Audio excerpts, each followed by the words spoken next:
Merhabalar efendim. Pelinçini ben. Pelinçini'nin YouTube kanalını izliyorsunuz. Yine keşke yapmasam dediğim bir bölüm var ya benim bu yarım kalan bölümü. Onunla karşınızdayım ve çok uzun zamandır esasında konuşmak istediğim, dinlemek istediğim biri var karşımda. Rabia Naz'ın babası Şaban Matan. Şaban Bey bizle birlikte. Hoş geldiniz Şaban. Merhabalar. İyi yayınlar diliyorum. Çok teşekkür ederim. Nasılsınız? Nasılsınız Şaban Bey? Ee, Nasıl hissediyorsunuz Yani kendinizi? uzun 8 yıl bir zaman süreci içerisinde işte her anımızda bir mücadele içindeyiz yani. Hastalığımızı dahi artık hissetmiyoruz. Yani ben şahsen 8 yıldır hasta olmuyorum. Tamamen kendimi zihnimle, her şeyimle kızımın davasına odakladığım durum içindeyim. Durumumuz bu. Yani ben ailelere nasılsın diye sorarken esasında hep böyle bir nezaketen ağız alışkanlığıyla soruyorum ama size böyle Evet, tabii. sormadım. Öyle ki size biraz farklı sordum. Çünkü Akın Gürley'in Adalet Bakanımızın bir açıklaması oldu.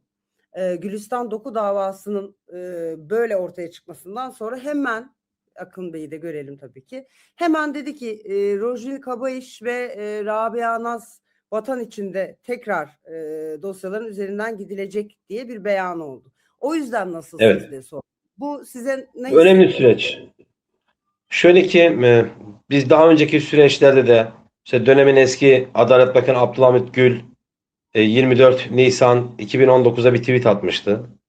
Rabia Naz'la ilgili ve aile haklı, baba haklı demişti.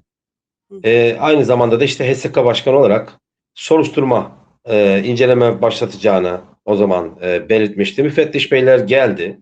Fakat o zamandan bu zamana kadar 7 yıldır o sonuç yok. Ama tabii ki müfettiş beylerin gelmesiyle birlikte bazı ifadeler almıştı. Ondan da bizde bilgiler oldu. Bu bilgiler önemli bir etken olmuştu.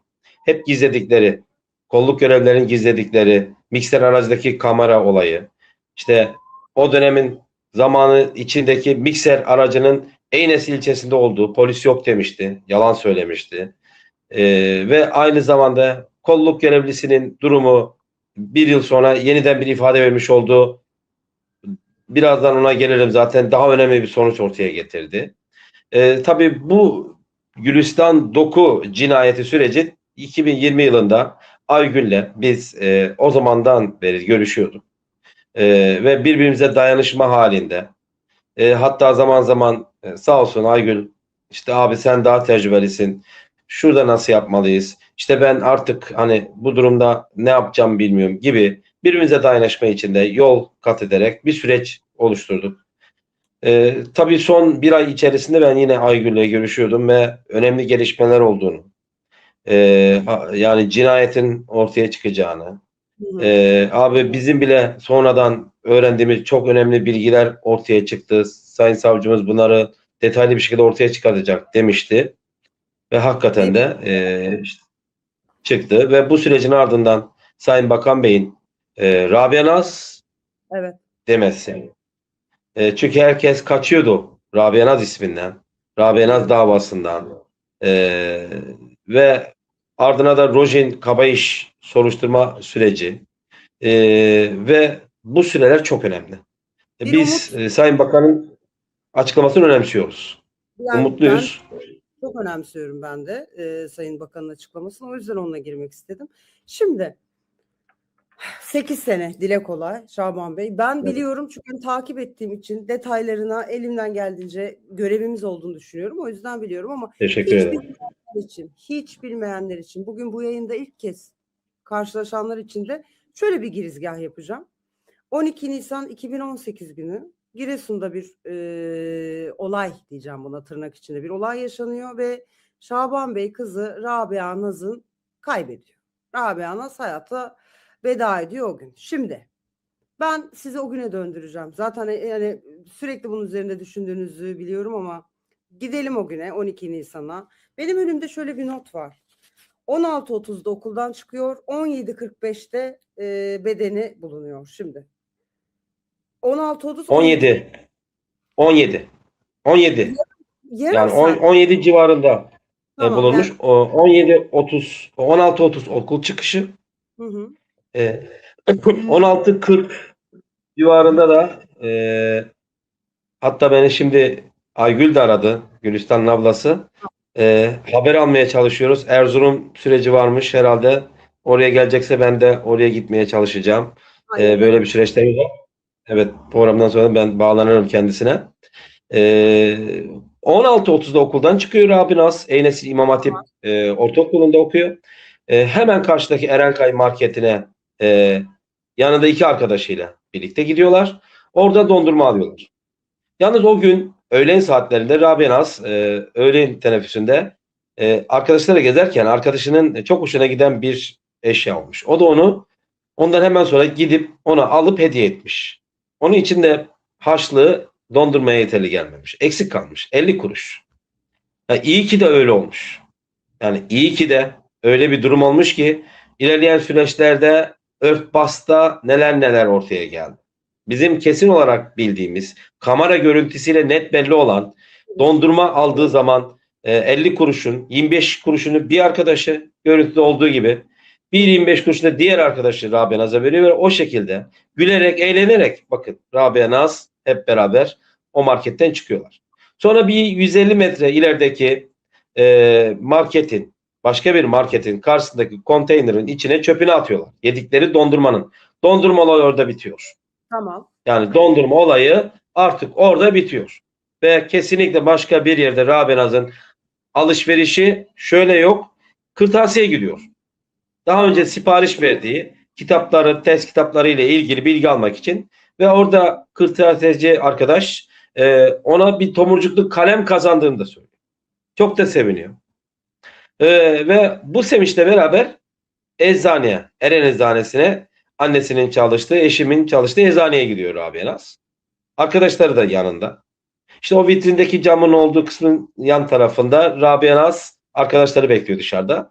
Rabia Naz da içeride annesine diyor ki anne ben Mustafa Yüksel İlkokulu'nun kapısına gideceğiz arkadaşlarıyla diyor. Hemen eczanenin o da 200 metre falan yakınında ama fena bir yer. Annesi diyor kızım siz ne yapacaksınız orada? Orası hani ıssız fena bir yer. Okulda aldı. Yok yok diyor. Yani bir oynayıp geleceğiz böyle bir üzgün yanı oluyor. Annesi diyor o zaman tamam 15 dakika en fazla diyor. Ondan sonra Rabia Naz yok yok diyor tamam diyor anne diyor. Arkadaşlarını elleriyle gönderiyor. Onlara hiçbir şey söylemeden. Ben eve gidiyorum diyor. Ve oradan çıkarken eczaneden çıkmadan önce ikram kasesinden 2-3 tane çikolata alıyor Rabia Naz. O çikolatayı alırken de yine eczanede çalışan bizim de akrabamız oluyor Ali Eren.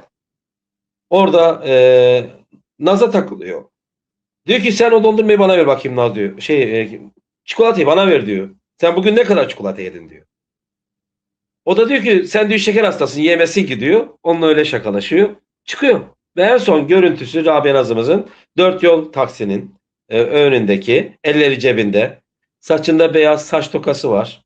Sırtında okul çantası var. O şekilde görüntüsü var. Ondan sonra Rabia Naz'ın görüntüsü yok.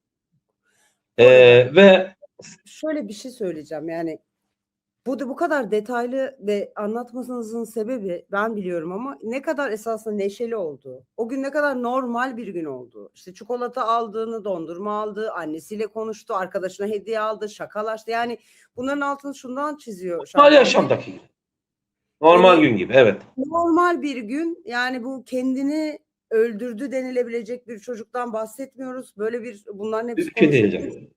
Hani bunun altına özellikle yani psikolojik olarak nasıl bir gün geçirdiğini özellikle babası bu kadar detaylı anlatıyor ki görelim bütün resmi diye. Peki ne zaman ve nasıl bulunuyor Şaban Bey? Tabii o süreçten sonra o eve gitmek için yola çıktığı zaman süreçten itibaren ben zaten o gün sabah 9'dan itibaren Trabzon Şalpazarı ilçesindeydim. Ve bana haber geldiğinde de Trabzon Beşikdüzü sahildeki ilçesindeydim. Oradan bana telefon 17-17 civarı geldi. Tabii onun öncesi var. Yani Mürsel Küçükalın, tanık olan Mürsel Küçükalın Rabia Naz'a ilk denk geldiği süreç saat 17-5 civarı mı? Artık onu bilemiyorum. 17-10 mu? Tam olarak bilemiyoruz. Ama bana haber 17-17'de. Evet. Muhammed Batan'ın eşi Güler Batan tarafından gelen telefonla Şaban Naz'a bir şey olmuş ya biz Rabia Naz'a hep Naz derdik. Hep Naz. Ve Naz'a bir şey olmuş ya. Yolun kenarındaymış. böyle şey bir şekilde, yani konuşması çok endişe verici bir durumdaydı. Tamam. Çok Ben daha ne korkunç. olmuşu sorgulamadan, yani bakın ne olmuşunu dahi sorgulamadan hızla Beşikdüzü'nden yola çıktım. Ve yolda ambulansı ben de aradım. 112 ve Mürsel Küçükaldı aramış, zaten kayıtlarda var. Ve bu süreç, ben geldiğimde ambulans yeni gelmişti. Kızımın yerde ne şekilde yatış durumunda olduğunu gözlerimle gördüm. Nasıl? Keşke telefonumla çekseydim. Keşke telefonumla fotoğrafını çekseydim. Kızımın ben öyle bir durum yaşayacağını dahi bilmiyordum. Şimdi Şaban Bey, arada hep durdurmamın sebebi şu. Bakın, bir baba farkındaysanız ne anlatıyor ve ne kadar artık bunu senelerdir anlatıyor, çünkü bir şeyin peşinde olduğu için dinlediğimiz şeyi kimden dinlediğimizi bir hatırlayalım, onun altını çizeyim. İkincisi, diyorsunuz ki ben kızımın vücudunun nasıl bulunduğunu ben gördüm. Keşke fotoğrafını çekseydim. Neden keşke fotoğrafını çekseydim diyorsunuz Şaban Bey? Ayakla bırakılmış bir haldeydi. Ayağındaki ayakkabısı, çıkan ayakkabı, sağ ayağındaki ayakkabısı elle sağ ayağının iç tarafına bırakılmış durumdaydı. Okul çantası yoktu ve aynı zamanda da üzerinde dizlerinden aşağı, her yerde araştırdığım bulduğum sonraki saman tozu, odun talaşlı tozlar, kurumuş, yani kurumuş çalı diyoruz bir de, bitki kurumuş kabuğu, yani Aha. bir ardiye gibi, bakın bir ardiye gibi bir yer. Ve hatta ben Allah Allah, hani kendi kendime, ya nasıl çok temiz bir çocuktu. Bakın çok temiz bir çocuk. Nasıl ya, bu nedir? Hani böyle bir şeyde kaldım. Hı hı. İkilemde kaldım. Hani nerede böyle bir şey yaşandı? Ne oldu? Ne oldu da Şöyle, buraya bıraktılar? şunu da Bakın. soracağım. Şimdi siz gittiniz. O esnada yolda ambulans aradınız. Ambulans da geldi anladığım kadarıyla. Orada Rabia Naz'ın, yani ben de Nazlıyım, Naz'ın bedenini gördüğünüzde hayatını kaybetmişti diye düşünüyorum orada herhalde bulunduğunda. Öyle mi? Hastanede vefat etti. Hastanede vefat etti. O esnada siz o zaman geldiğinizde zaten hala yaşıyordu. O, baktığınızda bu tozlar, işte bu bahsettiğiniz... 112. 112 Hı başındaydı. hı. Ekip Hı. başındaydı. Ama ben bir taraftan gözlemlemiştim durumunu. Yere falan baktım ve ayağı kopmuştu. Sol ayak. Ama ben o anda o sol ayağının aşamasını tam görmedim. Hani kopuk aşaması ne dereceydi? O anda görmedim. Ama şöyle, 112 ekibi neşterle ayakkabısını kesip ayağından ayakkabısı çıkarttılar. Ayak sallanıyordu. Hastaneye birlikte gittiğimizde ayağının tam içerikli şekilde ayağının yarasının boyutunu gördüm. Tamamen kopmuştu. Ve tıbbi sıvıyla ayağı temizlenmişti. Çünkü ben Pınar Hanım, cam çerçeve işi yapıyorum. Evet. Cam işinde elimiz sıklıkla kesilir. Hı hı. Olan bir şeydir. Bazen ciddi boyutta yaralanma olur. Ve öyle durumda biz kanın hemen kesilmesi için oksijen suyu dediğimiz o şeffaf sudan dökeriz. Ve de Ve baskı tabii. baskı ayrı konu. O an yaralanan yaramız sapsarı olur. Anladım. Rabia Naz'da o vardı. Rabia Naz'ın ayağının etrafında kan yok. Yara açık, topuk, iç topuk kısmı ayrılmış ve sapsarı. Ve diğer sağ ayağındaki yarasını ben sonra gördüm. Ama burnu dahi kanamamıştı. Ve şu sol tarafında dik, 3 parmak uzantılı, sıyrık, dikine. Ve göbeğinin üzerinde şu kadar, yani 3-4 santim uzunluğunda bir çizik.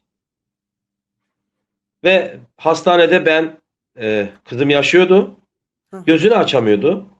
Bilinç, Ve bilinci yerinde miydi Şaban Bey? Siz hani şöyle, konuştunuz. evet, bilinç yerindeymiş. Çünkü benim seslenmeme karşılık elini tutmuştum. Kızım korkma. Hani ona cesaret, o acısına bir nebze, yani öyle olurdu zaten. Ben hissettiği an, yanında olduğu an her şey çok farklıydı onun için. Minik Rabia Nazım için de öyle. Hepsi için öyle. Yani öyle bir yapıya sahiplerdir. Ve hani teselli bir şey olsun, ona dayanak, bir güç olsun diye, kızım korkma yanındayım diye sol elini tutmuştum. Elimi sımsıkı sıkmıştı, bakın. Şu şekilde. Burada DNA olacak bir şey var mı? Hayır. Rabia Naz'ın sol elinde tırnak arasında DNA çıktı, erkek DNA'sı. Bunu benden hep gizlediler. Dosyanın ilk benim tuttuğum avukatlarım da bunu benden gizledi. 8 Kasım 2019'da, yani olaydan bir yıl sonra, Meclis komisyonu Eynesi'ne gelme kararı almıştı. Komisyon kurulmuştur abi yazda. Biliyorum. Ben de bununla ilgili avukatlarıma büroya gidip dosyaları bir gözden geçirmiştim. Tek bir dosya vardı o zaman zaten. Orada ben tek tek bakarken bir sayfada dikkatimi çeken bir durum oldu. Rabenaz'ın sol elinde erkek DNA'sı rastlandı. Ve avukat Ufuk'tu o zaman, Ufuk Kılıç. Ufuk Bey bu ne dedim. Burada DNA var ya. Bu plaza gibi bir kanıttır dedim. Nasıl? Bu ne? Ya ben dedi işte savcıya gittim dedi. Savcı beni görüşü almadı. Ya bizim niye haberimiz yok dedim bir yıldır. Sen savcının avukatı mısın? Bizim neden haberimiz yok? Şimdi Ve Şaban ben Bey, bunun yayınını yaptım. şöyle bir şey söyleyeceğim. Şimdi Ve siz, Rabia Nazımız bölüyorum ama siz bu evet. adalet peşinde olan aileler, çocukları için adalet arayan ailelerle ben yaptığım söyleşilerde hep sizin isminiz geçiyor tabii ki. 8 senedir çünkü süren bir şey olduğu için. En başta yani siz o gün Rabia Naz için hastanede Rabia Naz'ı kaybettikten sonra size ölüm sebebi olarak ne dendi? Bu kıza ne olmuş dendi ve siz ondan sonra hayır böyle bir şey olamaz diye araştırmaya, bakmaya geldiniz. Yani ne dendi size? O Ne olmuş? an ilk an hastane süreçleri Rabia Naz'a araç çarpmasıydı ve fail araç aranıyordu. Hah, tamam. Bunu bir kenara koyalım. Bir. İkincisi daha sonra ben tabii elde ettim.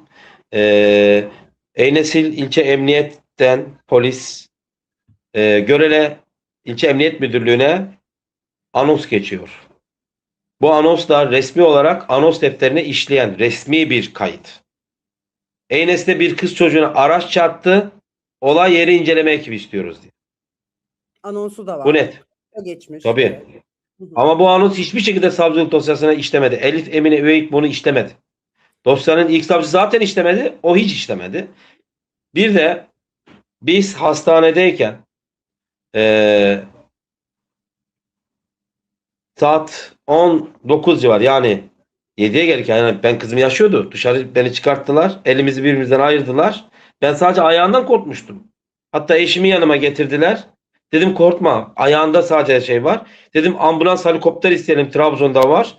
Hani burada olmaz. Ayağı çok ciddi boyutta yarası var. Hani hemen buradan gönderilmesi lazım. Çünkü Görele yeterli değildi bu konularla ilgili. Oraya giden ölüyor zaten. Yaşamıyor. Maalesef.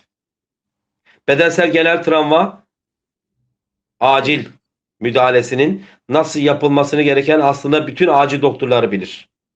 Rabia Naz'ın kan boşalttığını, Rabia Naz'ın bedeninde artık kan kalmadığını bilmesi gerekip de ona kan uygulaması yapılması gerekirken boşu boşuna 1 saat kalp masajı yapmışlar.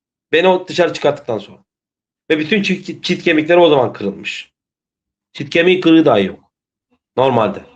Normalde Ve yok bu ama sürelerin devamında saat işte 19 civarına gelmeden okul çantası durumu oldu. Bakın biz Rabia Naz'ı kaybettiğimizi hala bilmiyoruz. Eşime ben dedim ki Naz'ın okul çantası nerede? Eczanede mi? O da dedi ki çantasıyla gitti. nerede Öyle çanta? ayrılmış dedi. Çanta yok dedim. Ben orada çanta görmedim dedim. Eczane dahi açılıp bakıldı. Saat 19 civarı. Bu zamanlar. Bu saatler. Yani bu çok geç bir saat değil. Karanlık bir saat değil. Nerede bulundu Ve çanta? çanta yok. Olay yeri inceleme polisi son 18.50'de incelemeye başlıyor. Eynesil'de. Hı hı. Önce bulunduğu yer yani mahalle içi yol kenarı. Evet. Sonra terasa da bakıyor. Ve hiçbirinde kamera yok. Bakın hiçbirinde kamera yok. Bir talimat almış polis. Hı hı. Çanta yok çünkü. Çanta Evet. Giresun Emniyetine gitmiş. Giresun Emniyet Müdürlüğü'ne gitmiş çanta. O araçla. Ona çarpan araçla. Rabia Naz oraya bıraktıkları an karşıdan Mürsel Küçükal belirince o panikle direkt Mürsel'e yönelip tehdit yapıp tam gaz kaçmışlar. O araçların içinden biri siyah toplu araçtı. Bu tanıklı durumdu. Ve bir beyaz araba var, bir yeşil araba var. Bu tanık olan Müzeyyen vefat etti 2 ay önce. Allah rahmet etsin. O kadın bunları anlatmıştı. Gören Ama bir o kadının durumunda dahi sonradan ifade değişikliği yaptırdılar. şöyle bir şey mi var Şaban Bey? Yani iddia üzerinde tabii iddia olduğu için şu an bunu böyle söylemek durumundayım ama Naz'a araba çarpıyor. Onu oraya bırakıyorlar ama çantayı bırakmıyor. Unutuyorlar mı? Çantayı alıyorlar ve gidiyorlar. Panikle. O Panikle panikte unutuyorlar. Anladım. Yani bir görgü tanığı olayı karşıda oluşunca o Anladım. panikle unutuyorlar. Ve araç benim bildiğim Giresun Emniyetine gitmiş. Orada bekletiliyor. Olay yeri inceleme polisi. Yani şurayı iyi analiz edelim. Bakın şöyle bir arkanıza yaslanın. Ben söyleyeyim, siz değerlendirin. 18.50'de bir olay yeri inceleme polisi geliyor. Geldiği anda kamera çekimi yapması gerekir değil mi? Önce o inceleme yapacak olduğu yeri, onun gözünden kaçacak olduğu her şeyi de kayıt altına alması gerekir. Ve yapmaması suç.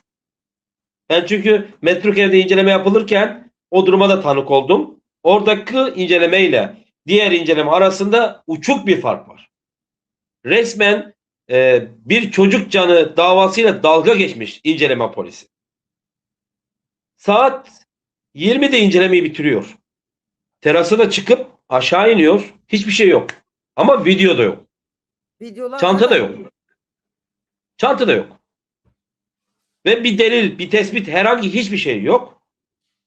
Ve Selim Aktaş nedense Veranda'yı incelemeden saat 20'de incelemeyi bitmiş gibi gösterip Görele Devlet Hastanesi'ne gidiyor Pınar Hanım. Neden? Haber geliyor. Görele Devlet Hastanesi. Orada buluşuyorlar. Çanta orada teslim ediliyor ona. Ben bunun bütün araştırmalarını yaptım.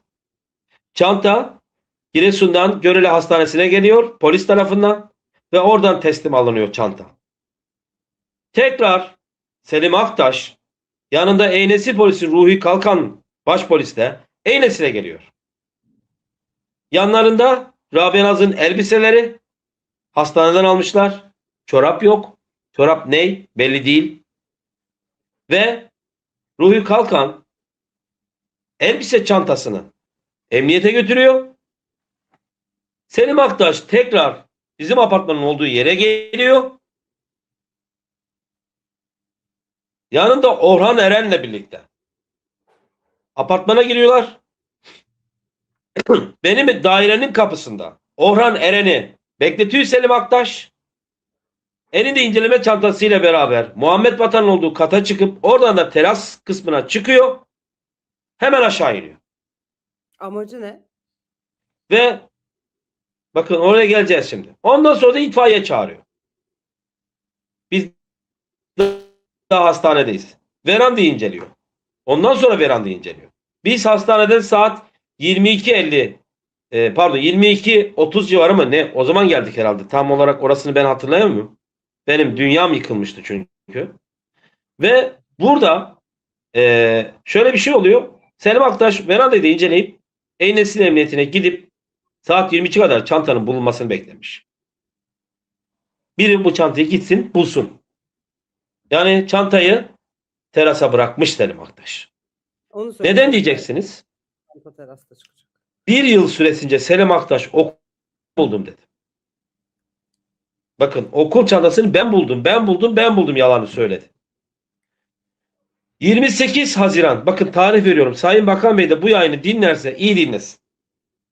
28 Haziran 2018 akşamı saat 21'den saat 24.30'a kadar, yani gece yarısına kadar Hı hı. ben Görele Emniyetindeydim eşimle birlikte. Neden? O gün ilk kez Rabia Nas'la ilgili bir dosyadan bir evrak ve bu evrağın bir tanesi de olay yeri inceleme evrağı. Bir baktım kamera kaydı yok. İncelemede kamera kaydı diye bir şey geçmiyor. Anladım. Ben de hemen Görele Emniyetini aradım. Selim Aktaş'ta görüşmek istediğimi söyledim. Orada Ahmet diye bir güvenlik görevlisi, nöbetçiydi, polis. Hı hı. O görüştüreceğim ben sizi gelin dedi. Eşimle birlikte atladık gittik. Selim Aktaş geldi. Kapıdan girer girmez. Ona direkt sorum şu oldu. Okul çantasını kim buldu dedim. Ben buldum dedi. Olaydan kaç ay sonra? Nisan, Mayıs, Haziran, Temmuz. 4 ay. Değil mi? 4 ay sonra. Karşımıza geçti. Emniyetin karakol kısmı, kamera kayıtlı, ses kayıtlı kamera kısmı. Bakın burası çok önemli. Bunlar hep soruşturmada ele alınması gereken durumlardır. İtiraflar orada. Bakın itiraflar orada. Tekrar karşımıza geçti. Ben dedim ki bakın burada nöbetçi olan polisler de burada şahit olsun. Hatta nöbetçi komiser dedim. Burada şahit olun bu olayda. Kamera ses kaydı da bellidir orada. Sana tekrar soruyorum Selim Aktaş dedim. Okul çantası kim buldu? Ben buldum dedi. Orada dedi bir kağıt yaptık top dedi. Bakın Rabia Naz top oldu. Kağıt oldu. 70 kilo ağırlığındaki Rabia Naz bir anda bir kağıt top oldu. Yani bizi geri zekalı gibi gördü. Onu attım dedi.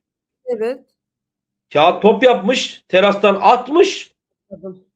Ve ben dedi sonra bunu dedi çocuğuma da söyledim dedi. Bakın bunu inceleme polisi söylüyor. Ben de aynı yaşlarda çocuğum var dedi. Selim Aktaş. Ona da dedi bunu dedi. Sordum dedi. Böyle bir şey yapar mısın?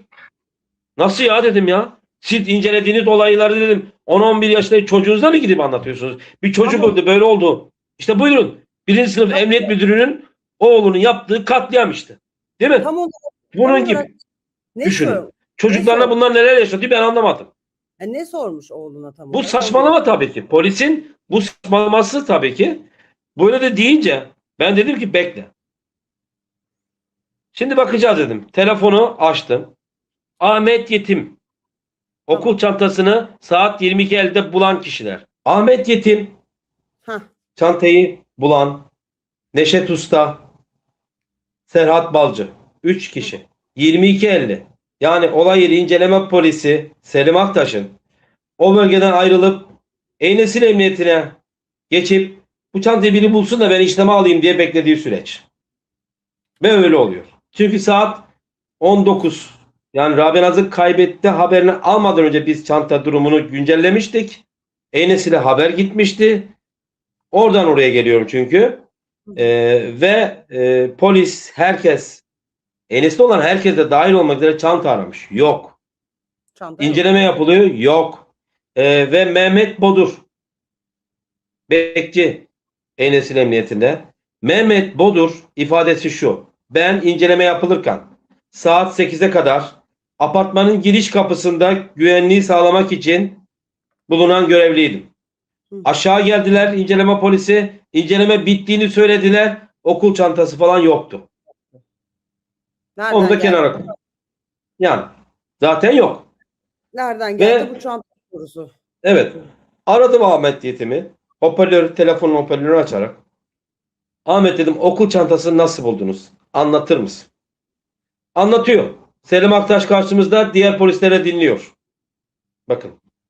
Detaylı bir şekilde anlattı. İşte beraber Neşet, Serhat, ben terasa çıktık. Neşet ileri gitti. Yani Neşet kızımın dayısı. Restoran hemen sağ tarafta hemen kafamı çevirince kapının hemen kenarında ya. Kapının hemen kenarına koymuş inmiş aşağıya. Okul çantasını gördük ve aşağı seslendik. Giresun'dan gelen sivil polis vardı. Giresun'dan gelmiş öyle dediler dedi. O sivil polis okul çantasının o halini görünce 3 metre 2-3 metre yan taraftan bir ahşap sandalye arıyor. Okul çantasının yanına koyuyor. Bu şekildedir diyor. Fotoğraf çekiyor. Ve bu fotoğraf dosyada yok Pelin Hanım. Böyle de bir şey var. Bir yıl süresince bu fotoğraf dosyada da yok. Hatta dosyanın ilk savcısı Halik Çokkaşlı. Ağır ceza hakimi yapıldı. O olaydan 3,5 ay sonra. Soruşturma geçiren Cumhuriyet Savcısı Halil Çokkaşlı nasıl olduysa ağır ceza hakimi yapıldı. Ödül gibi. Ayrılmadan önce bana Görel Adliyesi'nde makamında beni ayakta karşılayarak bakın. Öyle de bir durum yaptı. Böyle bir durum olmaz normalde. Ben durumu anlattım. Siz gidiyor musunuz dedim. Nasıl olacak dedim. Dedi ki okul çantasına değindik. Konumuz bu çünkü. Hani dedim okul çantasının dosyada bir fotoğrafı yok. Biz buna rastlamadık Sayın Savcım dedim. Elbisesinde bir şey yok dediniz dedim. O tozlar ne oldu dedim. İncelemeye yönelik bir şey çıkmadı dedi. Nasıl dedim çıkmadı. O tozlar nasıl yok oldu? Fotoğrafta var. Hani hastanede polisin çektiği fotoğrafta var. Zaten dedi o polisin dedi. O polisin durumu ile ilgili soruşturma açtım dedi. Şaban Bey, şimdi siz çok detaylı hakim olduğunuz için her detayda tabii şeysiniz. Fakat en basit şöyle bir şey var. Yani sırt çantası sırtında annesinin yanından ayrılıyor. Araç çarpıyor. Çanta Evet. nerede? Yani Evet. esasında dümdüz bir soru. Yani çantasıyla annesi bay bay demiş ve yürümüş. Çanta nerede? Bu sırt çantası günün sonunda. Yani Buyur. hani işte orada. Bak Buyurun. neden? Buyurun. Bunu herkes görsün bak. Olduğu gibi duruyor. Rabia Naz'ın parmak izi yok Pelin Hanım. Çantada. Kendi sırt Ya. çantasında. Ya. Bunu nasıl açıklıyorlar Nasıl olur? Şaban? Yani Bunu nasıl bana nasıl açıklayacaklar? Rabia Naz'ın parmak izi olmadığı okul çantasını bana nasıl açıklayacaklar? Kim temizledi? Kim neyi temizledi? Değil Yani mi? bu çok, bakın tekrar ediyorum. Rabia Naz, baştan söyleyeyim, Naz annesinin eczanesinden çıkıyor. Sırtında sırt çantası var. Eve doğru gidiyor. Araç çarpıyor. Rabia Naz orada çok ağır yaralanıyor. Tamam mı? Olay yerinde sırt Evet. çantası yok. Sonra sırt çantası çıkıyor. Sırt çantasında Naz'ın parmak izi yok. Ve kan yok. Bakın. Kan Aynı. yok. Ölüm sebebi ayağından aldığı yaralanma sonucu, atar damarın zarar görmesi sonucu. Bunu bana açıklayan, ben bunu kafamdan söylemiyorum Pelin Hanım. Hacettepe Üniversitesi'nin adli tıp uzmanı Profesör Doktor Aliza Tümer Hoca, ben otopsi çıktıktan sonra ilk kendisine gidip de durumu sunduğum zaman böyle karşımda okurken yarım saat gibi bir süre baktı. Dedi ki Şaban Bey, kızımızın almış olduğu hasarlar ölümüne sebep değildi. Nasıl ya hocam dedim. Öyle deyince şaşırdım. Bu kızımızın iç organlarında bir patlama, ciğerine bir patlama falan yok dedi. Sadece çitte kırık var, o da 1 saat yaşama dönüş masajı yapılmış. Bunda da normal dedi. Öyle oluyor Peki dedi. neymiş ölüm sebebi? Kan kaybı. Ciğer, ciğer solmuş çekilmiş dedi. Hani ölümünden sonra ciğer soluk çekilme. Öyle oluyormuş. Hı hı. Ve etrafına 20-15 miligram bir tarafa, 20 miligram bir tarafa kan birikintisi var. Bu da kalp masajı. 1 saat süren yaşama dönüş kalp masajında çift kırılmasıyla oluşan durum. Hı hı. Ve o saplama da yapıyormuş zaten o etraflara. Dokuya bayağı bir saplama yapıyormuş yani. Aynı zamanda dedi dalakta dahi bir şey yok dedi. Kasıkta kan birikintisi var. Sağ bacağın kasığında. Zaten vücut dönmüş. Soldan, sol arkadan vurmuş. Vücut sağ tarafa savrulmuş. Ve aynı zamanda sol ayağında dedi ciddi bir kesik var. Ve atardamar zarar görmüş. Buradan ciddi bir kan boşalması gerekir. Ölüm sebebi bu dedi. Hocam dedim inceleme raporu buyurun. İnceleme raporu buyurun dedim. Bulunduğu yerde ne bir iz ne bir sürü. Mümkün değil dedi. Mümkün değil. O zaman bu çocuk başka bir yerde başına bir hal gelmiş dedi. Biz bunu inceleyeceğiz. Değerlendireceğiz. Size 15-20 gün işte göndeririz sonucu dediler. Ve araç çarpması sonucu 10 örnekle geldi bize Hacettepe'den.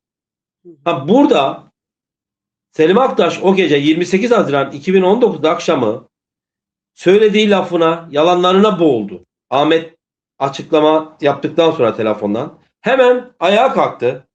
Görene Emniyet Müdürlüğü'nün karşısında bizim köyden olan, eşimin de akrabası olan medikalcı vardı. Tamam. Yakın, yakın bir iş yeri. Mazeret üreterek kendince ya ben işte de buradaydı sizin de akrabanız var falan. Ne dedim sen neyi diyorsun dedim ya. Ne anlatıyorsun? Az önce dedin okul çantasını ben buldum. İşte çocuğuma söyledim. Yok kağıt yaptım şu bu. Ne oldu dedim. Bakın burada polisler dedim şahit. Ne oldu? Bana bunu açıklayacaksın dedim. Ne dedi? Ve ne oldu? Hiçbir şey olmadı. 1 Ağustos 2019'da da oranın İl Emniyet Müdürü Zekeriya Baran beni emniyetten dışarı fırlattı. Sayın Bakanımız buna da baksın. Kamera kayıtlarında var bunlar. Neden? Daha sonra gelip oradaki nöbetçi komiserin falan polislere bakın bu durumla ilgili ben dava açtıracağım dedim. Bu alenen delildir dedim. Bana Zekeriya Baran hakaret ve şiddet yaptı.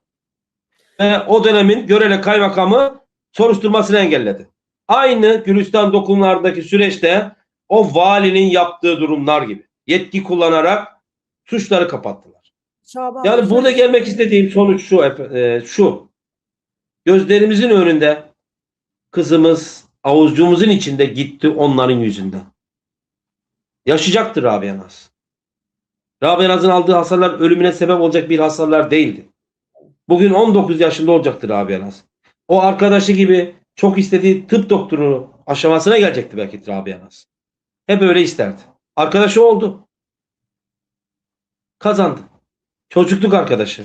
Çok sevdiği sınıftaki çocukluk arkadaşı. Beraber sunum yaptıkları arkadaşı tıp kazandı.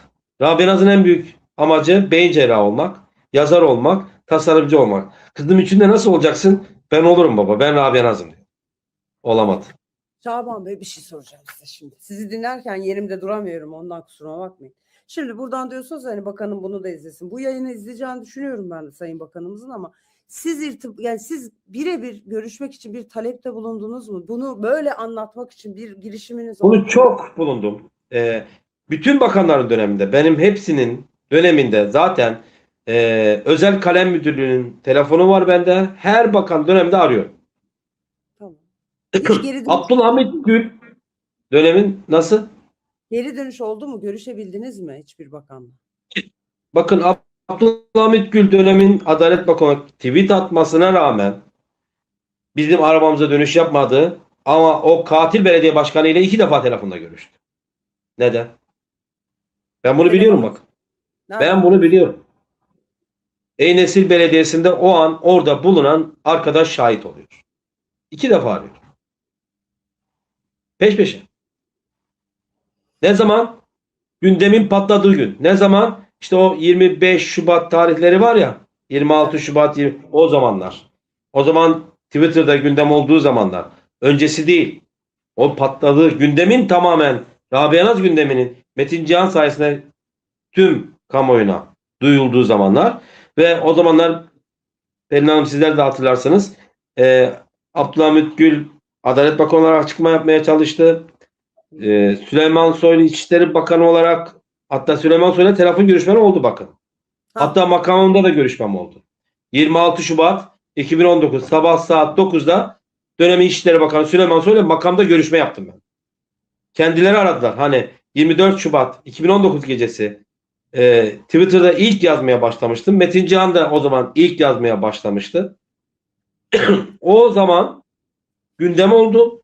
Süleyman 25 o görüşme nasıl geçti? O görüşmede neler yaşandı? diyeceğim, 25 Şubat bu saatlerde beni bakanlıktan aradılar. Yarın sabah 9'da bakan bey sizi makamında bekliyor. Ben de ilk uçakla Ankara'ya gittim. Kapıdan girer girmez ön lobisini bilirsiniz, Süleyman Soylu'nun ön lobisini. Hı hı. Kapıdan girer girmez bana, ben ayaktayım kendisi ayakta. Tokalaşmadık bile. Buyurun, karşılıklı böyle mesafedeyiz.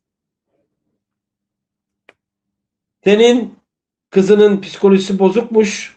Senin kızın hastaymış. Bundan dolayı psikolojisi bozukmuş dedi. Ayaktayım şöyle. Aynen böyle. Sayın Bakanım ne diyorsunuz dedim. Ya ne diyorsunuz? Nasıl? Benim kızımın dedim tek bir rahatsızlığı vardı. Böbreğinde basit kis. Ve bununla ilgili defalarca birkaç kez gitmiştik. Biz bu olayı yaşamadan da 1-2 ay önce mi ne gitmiştik. Hatta kızım benim yanımda elimi tutar durumda doktor bize basit kis, ameliyat gerektirmiyor. Zaman zaman gelip baktırırsınız demişti ve çok sevmiştim. Siz bu durumu nereden çıkarttınız dedim. Önce anne bağırmış çocuk intihar etmiş dediniz. Şimdi buna mı çevirdiniz dedim. Türlü türlü senaryolara döndü dediler.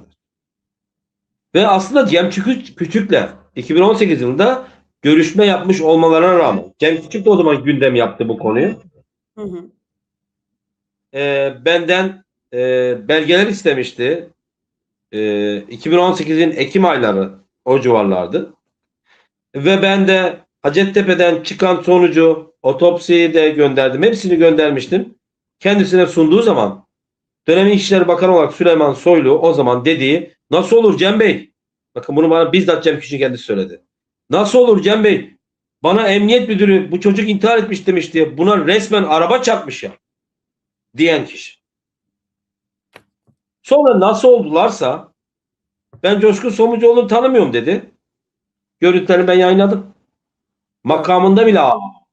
Ben bunları biliyoruz. Ama bu duruma rağmen bize farklı şeyler sunuldu.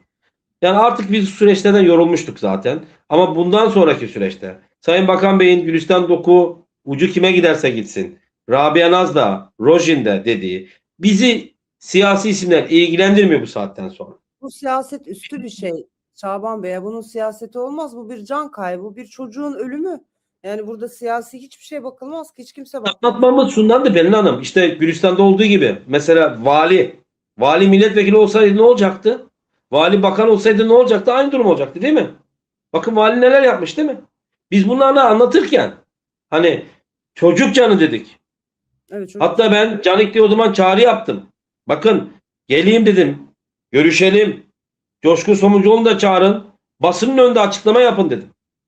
Ben sorayım cevaplasın dedim. Bu anlamda hareket edilmedi.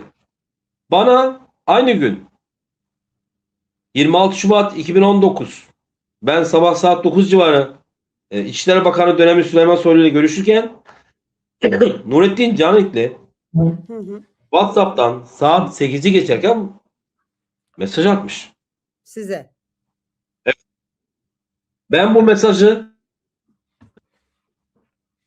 hapis cezası aldım. Sesiniz kesilmedi. Bir O mesajı yayınladığınız için hapis cezası aldınız. Doğru anladım değil mi? mesajı yayınladığım için yani bu kişisel bir ele geçirip yayınlama oluyormuş. O zaman bana niye mesaj atmış?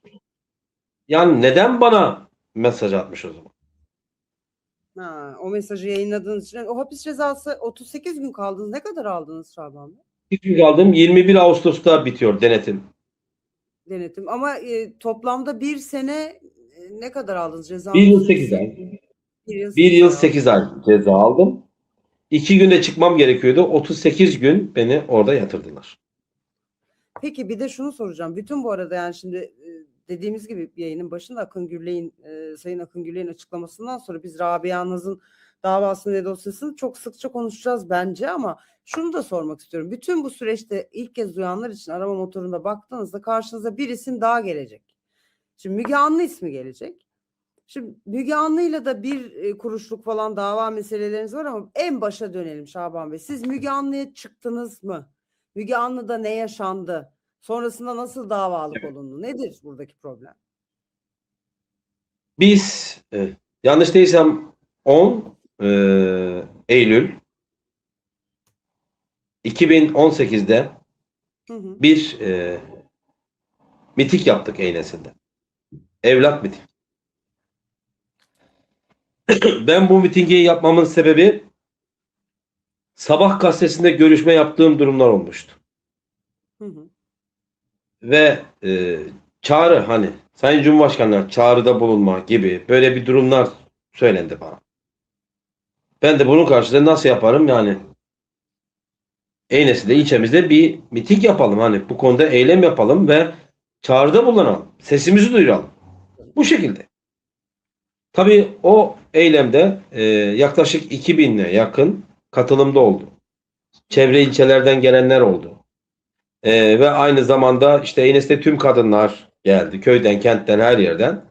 Hemen sonrasında bir gün sonra Müge Anlı programından beni Nihal Hanım adlı bir kişi aradı. Tamam. Ve benden konuyla ilgili bilgiler aldı. WhatsApp üzerinden de otopsi gibi durumlar için Hacettepe falan durumu o zaman yoktu yanlış değilsem. Otopsi sonucunu, olay yeri inceleme durumlarını ve işte fotoğraflar falan hepsini gönderdim. Bir gün sonra bana Nihal Hanım geri döndü. Bana geri dönüşünde şunu belirtti. Programının Profesör Adli Tıp hocasının araç çarpması olduğunu ve hatta siyah toplu değil ondan tantrum olarak biraz daha yüksek bir seviyede bir araç olduğunu. Evet, doğru. Siyah araç, çarpan araç daha farklı bir durumda. Aynı zamanda merkeze bunu bildirdiğini ve buna karşılık da ekip çıkartacaklarını ve hatta oto yıkamacıyla falan diyaloglarımın devam etmesi gerektiğini, görüşebilir mi? Evet dedim, hani bir sıkıntı yok. Ben o kadar yani ince ve karşımdaki insanları kaçırmadan hareket ediyorum ki bir taraftan kayıtlar yapıyorum. Hı hı. Yani o süreç içindeyim. Yani Ve böyle bir durum içindeyken işte 13 Eylül 2018 akşamı geldiler. Cuma'ydı. Cuma akşamıydı. Hatta projektörü yakıp terastan bir elma atıp deneme yaptılar ve paramparça oldu elma. Ya elma ne alaka dedim. Hani o işte hani bakın elma paramparça oluyor. 70 kilo ağırlığında bir çocuk nasıl bir hale gelir? Yani gibi. kağıt toptan sonra bir de elma mı çıktı oldu yani? Elma mevzusu. O da Müge Anlı ekibinde olmuştu. Kameraman Murat bunu yapmıştı. Neyse. Ha, sonuçta onlar adli tıpçı değil. O Tamam. adli tıpçı değil. O inceleme polisi değil. Ama yarını Yine de. e, okulun kapısından itibaren Rabia Naz'ın istikameti gösterecek şekilde ve hatta bir de Mehmet Ali Somuncu'nun verdiği ifadeye göre Ören Yolu kavşağında Fatih Cansız işte iş yerinin önünde, ofis kısmı önünde ben Rabia Naz'a denk geldim dediği, Hı hı. elinde dondurma, yine dondurma yiyorsun, onu bana ver Naz, onu ben yiyeyim takıldığını, şaka yaptığını, az önce gelseydin de Berkay'ı eve bıraktım, Muhammed Berkay Vatan'ı, Muhammed Vatan'ın oğlunu diyor. Seni de bıraksaydım ha dedim. Bakın bu süreçler ifade, resmi olarak geçen ifadeler. Ve elinde de bir nazar boncuklu makyaj çantası vardı diye Tamam. belirtti. Detaylara hakimim. Böyle ifadeler var. Bunun içinde ben aynı şekilde onun belirttiği durumda röportaj yaparken kameraman karşımızda oto yıkamacı Alper Lalman sağ tarafta belirdi. Bir anda. Tamam. Ve bizi cep telefonuna çekerken yakalandı. Tamam. Kameraman ve muhabir Gizem Hanım hızla onların peşine gitti. Tamam. Ve ondan sonra bir süre sonra biz yukarı çıktık evimizin olduğu yere. Biraz sonra baktık ki onların geldiği Müge Anlı ekibinin aracıyla birlikte yukarı indiler aşağı çıktılar. Yukarı indiler aşağı çıktılar. Yani yokuş rampaları. Çok pardon. Sonra ekip geldi yanımıza. Tamam. Kameraman Murat abi gözümüz aydın dedi. Olay çözümlendi dedi. Şimdi Gizem Hanım sizle konuşacaktı. Telefon görüşmesi bitsin dedi. Olay cinayetmiş. Oto yıkamacı konuştu dedi. Aa. Sonra evet. Gizem Hanım'ın telefon görüşmesi bitti. Dedi abi olay cinayet oto yıkamacı konuştu. Normalde biz bugün gidecektik. 2 gün daha burada kalacağız. Yayını buradan başlatacağız. Ben de hemen Sista Otel, Çavuş'taki o otel onlara yer ayırttığımız yer. Onları aradım.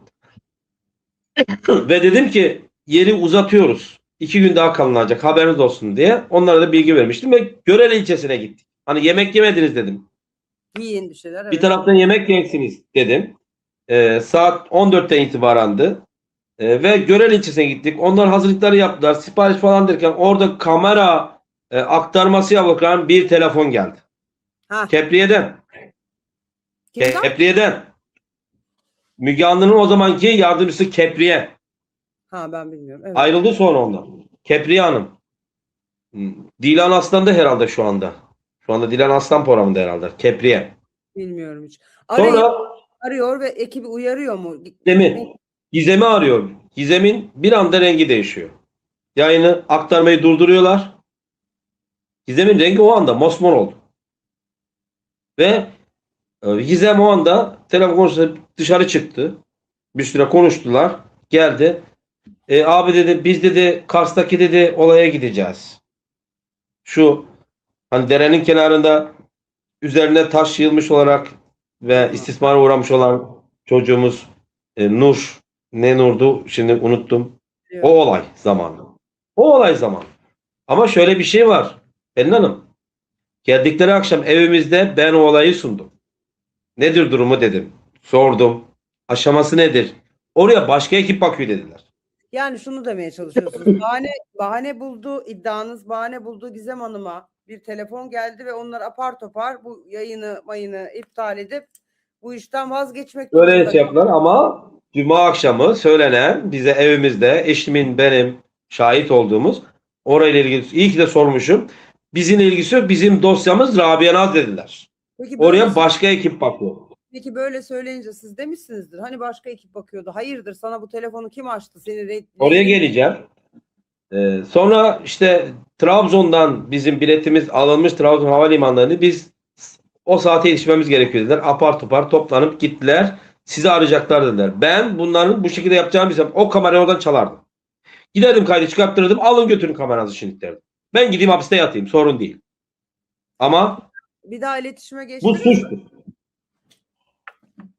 Sonra Kepriye beni aradı. Akşam ilerleyen saatlerde gece intihar dosyası olduğunu, ondan dolayı ekibi geri çekmek zorunda kaldıklarını bu sefer Kepriye de öyle demeye başladı. Siz Bakın demek ne dediler? ekip Biri bana başka cinayet, diyor. söyleseydiniz sizin ekip bana cinayet Evet, dediler. biri başka diyor. Biri bak siz ne diyorsunuz dedim ya.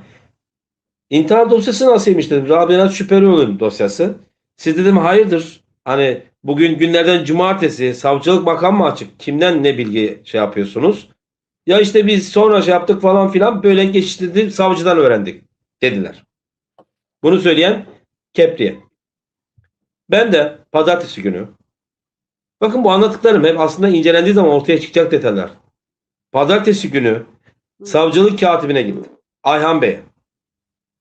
Dedim ki Ayhan Bey böyle böyle buraya Müge Anlı ekibi geldi. Cuma akşamı. Cumartesi çekim yaparken böyle bir durum oldu. Böyle bir gelişme olmuştu.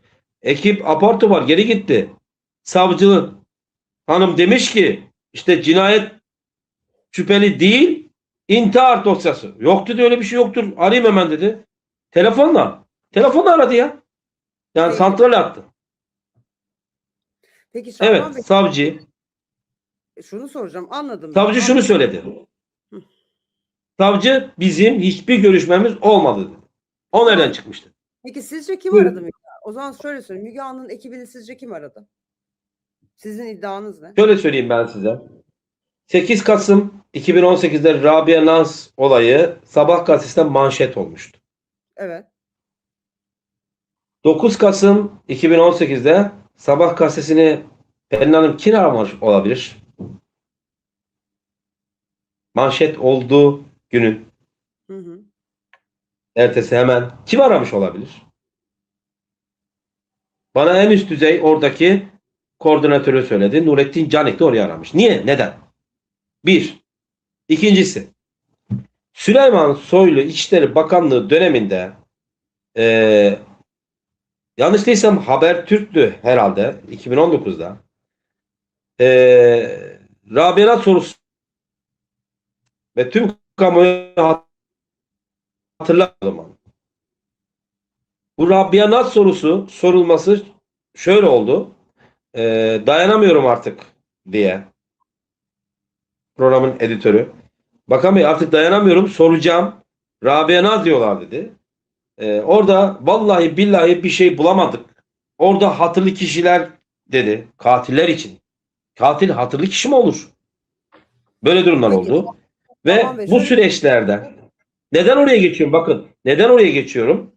Daha sonra da beni o editör, Habertürk'ün editörü ismini şimdi hatırlayamadım. Benimle telefonda görüşürken dedi ki altta Canikli Bey bekliyor. Bakın. Neden? Şimdi Orada şöyle bir Canikli ismi geçmedi. Şöyle bir şey söyleyeceğim Şaban Bey. Ben anlıyorum anlattıklarınız ama hepsinde ister istemez şu soruyu da sormak durumundayım. Mesela bu Sabah gazetesinde diyorsunuz yani üst düzey bir telefon gelmiş. Bunu size söyleyen biri var. Bunlar bugün bu yayına bağlanırlar mı? Hala söylediklerinin arkasındalar mı? Mesela o Habertürk'teki editör arkadaşımız mesela. Burada şu var. Nerede? Bağlanmazlar. Şimdi şöyle bağlanmazlar. Habertürk'teki evet şimdi ismi gelmiyor aklıma. Gündemde olan spiker. Sonuçta bütün hani burada hep böyle birileri bir şey söylüyor ya size. Bu söyleyenler sonrasında da söylemeye devam ediyorlar mı? Önemli olan o. Ben zaten bizzat tehdidini yaşadım. İstanbul Yenikapı'da koruması tarafından tehdidini de yaşadım. Ben de zaten o anda her şey bitti zaten. Bizzat tehdidini yaşadım yani. Şahitleriniz Hiçbir var ilgim mı? olmadı o halde. Şahitler Ya var. o zaman yanımda olan akrabalarım falan da vardı tabii ki. Tabii ki. Şahit bir olaydan bahsediyor. İstanbul'da. Yani zaten fuar alanı biliyorsunuz hani Giresun günleriydi. Her yer kameralı olan bir yer zaten yani normalde. Güvenlik açısından da. İşte ben orası da değilim artık. Ben o tarafında değilim. Ben artık Gülistan doku süreci gibi Bunun da çözülmesi. bu olayda suçu olan güvenlik görevlileri, kamera kayıtlarını silenler, delilleri karartanlar hepsi sorgulansın ve nereden ne şekil talimat aldıklarını açıklasınlar ve herkes cezasını çeksin. Peki şöyle bir şey soracağım. Yani Herkes cezasını çeksin. onun tam sonucunu, hani o bölümün sonuna gelemediğimiz için onu da sorayım kapamadan. Peki Müge Anlı'yla bu telefon meselesi oldu. Sizin iddianız anladığım kadarıyla yüksek bir telefonla bu yayın, aman yapmayın o yayını gibisinden dönüldü. Sonrasında siz Müge Hanım'la davalık oldunuz. Bu açıklamadan ötürü bir kuruşluk bir manevi tazminat meselesi var. Evet. Evet, evet. Yurt gazetesiydi yanlış değilsem. Biz orada ben bir basın açıklaması yaptım. Hı hı. Yurt davasına da 50.000 TL, bana 1 TL. Evet, öyle bir sürüyor mu o dava? Yurt davasına açtığı dava düştü bakın. Yurt davasına da açtığı dava düştü. Ne anlama geliyor o zaman? Sizinki devam ediyor Ve mu? bana 1 TL tazminat davası açmıştı. İnkar ederek. İnkar ederek. Şimdi dosyanın kapanma şeklinde Pelin Hanım dosyayı kapatırken dosyanın savcısı Elif Emine Üveyik intihar değil ibaresini koymuş. Düşme veya itme demiş. Araç çarpmasından çıkmış, Evet, başka bir yere doğru gitti. intihardan da çıkmış. Evet, intihardan da çıkmış. İntihar değil demiş ve düşme ve itme. O zaman ben Müge Anlı'ya soruyorum. Açıklasın bu işi. Yardımcısı Fatih Sadırlı Metin Cihan'a DM'den yazarak yazdığı yazı duruyor hala. Tüm kamuoyunda da yayınlandı. Rabia Naz dosyası intihar dosyası diyen kişiler. Bu suç değil mi? CMK 134'e göre bu suç değil mi? Suç.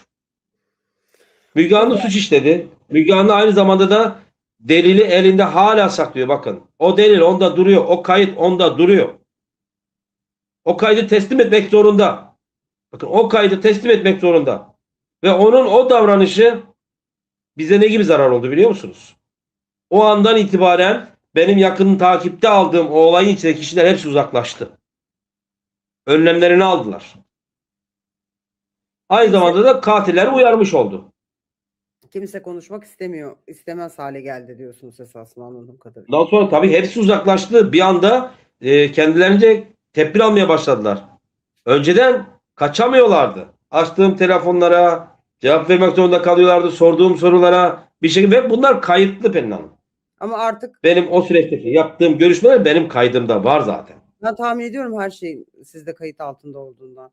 Peki Evet. ben bu bölüme hazırlanırken, daha doğrusu sizinle soruların üzerinden geçerken şöyle bir ibare var Rabia Naz'la ilgili. İnternette yazdığınızda ilk önünüze çıkan şey şu oluyor.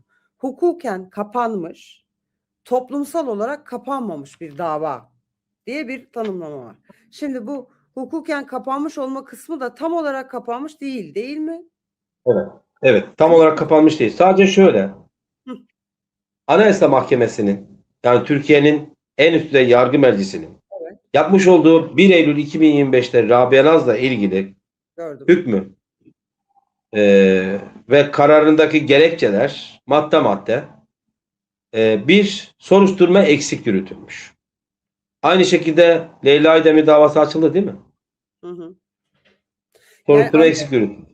Anayasa Mahkemesi Eylül 2025'te sevgili seyirciler şöyle bir karar veriyor. Rabia Naz olayının soruşturmasının özensiz yürütüldüğüne dair bir karar verip 350.000 TL size ve Devamı var. Devamı var. Devamı var. Yaşam hakkı ihlal edilmiş. Gördüm, evet. Deliller karartılmış kolluk görevlileri tarafından. Şaibeli adli tıp raporları ve bir de orada şunu belirtmiş. Okul çantasının terasa nasıl ve ne şekilde kimin hangi yerler tarafından bırakıldığı belli değil. Belirsiz kalmış. Tekrar izleyiciler için söylüyorum. Anayasa Mahkemesi'nin altını çiziyorum. Eylül 2025'teki kararı zaten yine yayının başında çanta nerede sorumuzu burada da tekrar Anayasa Mahkemesi soruyor oluyor. Peki bir manevi tazminat meselesi var. 350.000 lira. Size ve eşinize ödenmesi hükmediliyor değil mi bu? Oraya geleceğim. 7 yıl zaman geçtiği için üzerinden diyerek delillerin tekrar toplanması güç olacağını, zor olacağı durumu belirtilerek anne Atika Vatan, baba Şaban Vatan haklı 350.000 TL aileye tazminat ödenmesi devlet tarafından diye Bu şekilde hüküm çıkıyor. Siz de bunun üstüne şey yaptınız. Biz tazminat değil şey istiyoruz. Biz de evet adalet istiyoruz dedik. İstiyoruz dediniz. Bu sürece göre normal koşulda Türkiye'de iç hukuk kapanmış oluyor. Hı hı. Türkiye'de iç hukuk yolu kapandığı için Avrupa İnsan Hakları Mahkemesi başvuru hakkımız oluştu. Ve biz de evet sayın avukatlarımız işte Kemal Aytaç, Burçin Şahan, Baran Kaya, diğer avukatlarımız 9 avukatlarımız var bizim davamızın. Hazırladılar ve 31 Aralık geçtiğimiz işte 31 Aralık günü Avrupa İnsan Hakları Mahkemesi'ne başvuru yapıldı. Şimdi Pelin Hanım ben size soruyorum. Şimdi düşünün ki Avrupa İnsan Hakları Mahkemesi Türkiye'de yaşanan son süreçlerdeki bütün olayları görüyorlar. İzlenmiyor mu? Leyla Aydemir olayı da dünya gündemindeydi o çocuğun olayı da. 7 yıl sonra Rabia Naz'dan sonra zaten o 7 yıl sonra evet. gündem yanlış geçti. 8 yıl sonra dediler. 7 yıl sonra tekrar soruşturması eksik yürütülmüş diye açıldı. Katili içeri alındı. Ne kadar ceza alacak belli değil daha henüz ama başladı. Ondan sonraki süreçlerde Ahmet Mahta, Atlas, işte böyle birçok çocuklarımız öldürüldü. Bir çocuk adı suça sürüklenen çocuk diye geçen bir şebeke mi, ney, terör mü, nedir bilinmeyen işte en son okullarda gerçekleşen işte saldırılar ve bunun arkasındaki Gaziantep'teki durumda işte birinci sınıf emniyet müdürünün oğlu ve bir öğretmenin oğlu olması ve 10 kişinin 10 yaşındaki 11 yaşındaki çocukların canına kıymış olması ve aynı zamanda Gülistan doku gündemi Avrupa Birliği şimdi elinde Rabia Naz dosyasıyla sormayacak mı? Siz ne durumdasınız Türkiye? Şöyle bir şey var. Yani Gülistan Doku'dan yine yola çıkarak ben hani başından beri bakanın yani Adalet Bakanımızın Akın Bey'in yaptığı açıklamayı bu yüzden önemsiyorum. Yani geriye dönük bu saydığınız bir sürü meselede işte Rojin'in de aynı şekilde Rojin için de aynı şey geçerli. Nizamettin Bey'le de yayın yapmıştım ben. Bugün hatta onun bir bölümünü koyduk. Onun da soruları var. Yani onun da rektörlüğe soruları var cevap alamadığı mesela. Ben inanıyorum ki evet geriye dönük bir şekilde bunlar tek tek ele alınacaktır Şaban Bey. Öyle düşünmek istiyorum. Yani Pelin Hanım şöyle bir şey var. Rojin'i de ben de diğer olaylar gibi yakinen takip ettim. Tahmin ediyorum. Babasının belirttiği pamuk, Evet.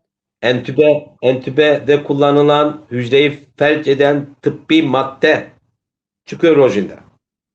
Rojin'in Van Gölü'nde işte dediler neden bronşlarında midesinde su yok? Böyle bir şey mi var? O zaman burası neyle tıkandı? Bunlar hep önemli şeyler. Bakın bizler adli tıpçı değiliz. Ama adli tıpçı kadar Ama oldunuz. olduk kusura bakmasınlar. Evet. Bakın şöyle ki benim kızımın sol kolu şuradan şöyle araç lastik izi var. Mor bir şekilde. Ben bunu birkaç kez yayınladım. Bana İstanbul Üniversitesi adli tıpçı dedi ki orası damar yolu. Raporda net belli. Sol elinde Rabia Naz'ın damar yolu yok. Yani Niye beni kandırdılar? Niye beni kandırmak istediler? Şaban Bey o kadar Kandıramadılar. haklı sorularınız var. Yani. Ben yayını şöyle kapatacağım. Hep şunu söylüyorum. Hak vereceğinizi düşünüyorum bana. Ben burada annelerle, babalarla, kardeşlerle, eşlerle yayınlar yapıyorum bazen. Hani mesele hep adalet arayışı ve böyle bir kayıp üzerine olunca telefonda da size söyledim. Karşımda gerçekten tıp okumuş kadar olaya hakim, hukuk okumuş kadar olaya hakim anne babalarla karşılaşıyorum. Çünkü her şeyi bilmek zorunda kalıyorsunuz. Dün siz telefonda bana dediniz ki ben kızımın otopsi görüntülerini artık ezbere biliyorum dediniz. Yani saniye saniye ezbere her şeye hakimsiniz. Şimdi ben de Bana sorun şu an mesela örneğin işte Rabia Naz'ın organda şuradaki durum nedir? Ben size direkt söyleyeyim. Ekranı gözümün önüne getireyim böyle. Bakın bunu ben anlatırken hepsi utanması lazım. işte ben de şöyle bitirmek istiyorum. Yani biz eşimle birlikte ilk otopsi belgesi hani UYAP sistemini evrak edelim. Biz onu ikimiz beraber okurken bizim nasıl bir durum içinde olduğumuzu herkes biliyor E-Nesil'de ki yani o okuyamadık bile. Yani dayanamadık. Yani o satırları okumaya biz dayanamamışken Ben başından sonuna kadar kızımın otopsisinin nasıl yapıldığını izledim. Ve bir şey daha var.